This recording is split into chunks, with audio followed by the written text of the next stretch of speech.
Hello everyone and welcome back to another video from Tech Channel. In this tutorial, we will be showing you how to add someone on WhatsApp. If you don't have the WhatsApp application on your smartphone, you can go into the Google Play Store and then search for WhatsApp. Once you find the application, tap on the Install button, and then when the installation is done, tap on the Open button to open up your WhatsApp Messenger. Once you are logged in to your WhatsApp account, in order to add a new contact, tap on the message icon at the bottom right corner. Now you will see an option called New Contact.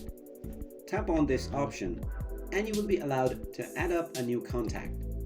Go ahead and type in their name, followed by their phone number. Now press the Save button and your contact will be added on WhatsApp. You can press on the Message button to start messaging with this contact right away. And now that you have added this contact onto your WhatsApp, you can also place audio calls as well as video calls with this contact. So that's it for this video. If you like our content, make sure you give it a thumbs up. Also subscribe to our channel and hit the notification bell to be notified whenever we post a new video. Thank you for watching.